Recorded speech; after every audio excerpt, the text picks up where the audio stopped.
Okay, well, I've made a little bit of progress here. So I got the wiring harness here and got my bolts here. I'm just trying to figure out, I believe I'm gonna have to clearance this as a 6-volt for my 12-volt flywheel. So I was starting to think about, so I put the starter motor in here and trying to think about which wires go through. I think this is connecting to the generator and possibly the whatever that is, the starter, and then this one is a power one. So, and then here's all my lighting harness wires. I did these grommets here. Then what I did is I fitted my doors on just to see, because I did the heater channels. I just wanted to see how the doors look and whether they fit with the right gap. You can see, like, I fixed this, and look at that.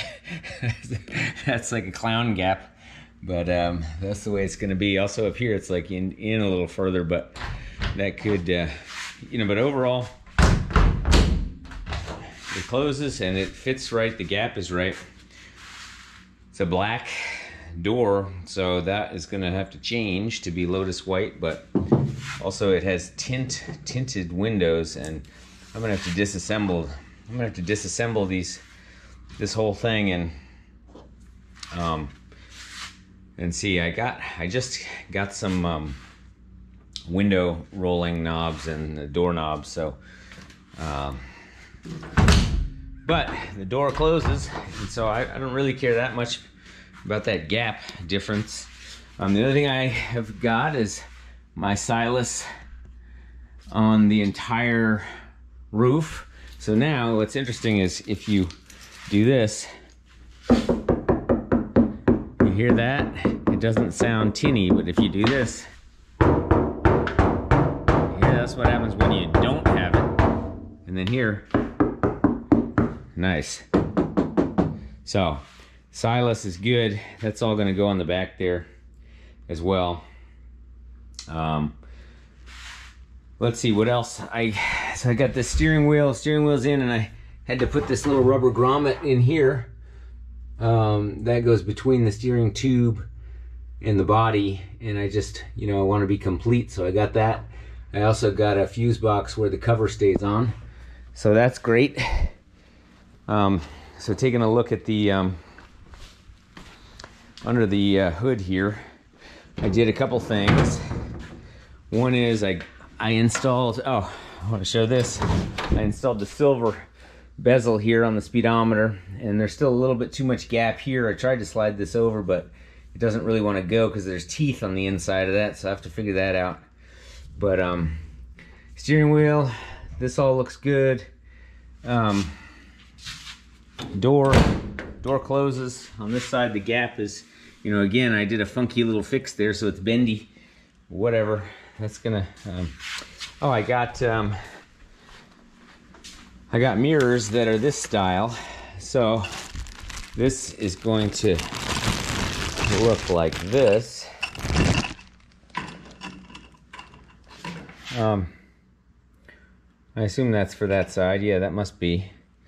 So that's gonna look like that, and then the other one is like a longer one, which is, I guess, the same on the bus where the mirrors are not symmetrical.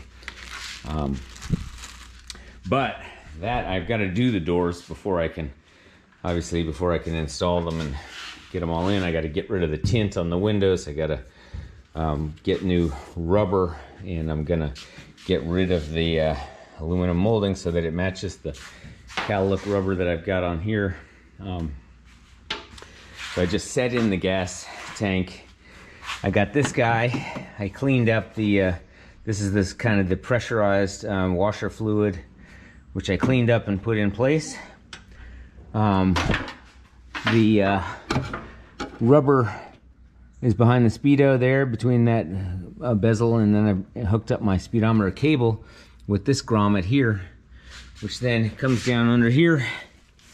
I don't know, you probably can't see it, but comes down here, goes through a little flap, goes in here, and there's a little C-clip that's under this hubcap. So I did all that. So that, yeah, that's pretty much it. So, you know, I'm slowly starting to try to get ready to put this motor in. And I have to secure the cables in the right locations. And I need to clearance this bell housing here, which I did for the bus, and that's just a pain in the ass because of that magnesium. It sort of starts like catching on fire and doing weird stuff as you're grinding it. If you grind that and you get some powdered magnesium, and then you hit some steel and it makes a spark, and then boom, it goes boom, like fireworks or something. So, you know, I'm gonna do that. We'll see if I do that with the Dremel, because now I have different bits for the Dremel, or if I do that with my bigger grinder. I forgot that I was gonna have to do that. That sucks. But I like the way this looks now with these grommets. It's amazing what a difference grommets makes. Gotta put the silas on there. Yeah, that's pretty much it. I'm just slowly making progress here. This whole door, you know, these doors are gonna turn Lotus white just like the rest of the car, and but at least they are solid in terms of their metal. There's no rot at the bottom, and that's good, because, you know, these are 1961 doors, and I'm sure it'd be really easy for them to be messed up after all that time. But yeah, so that's what the body's gonna look like there. And the door is a little off there at the top, but, you know, it looks good, I would say. So, all right, lots to do, but that is my progress.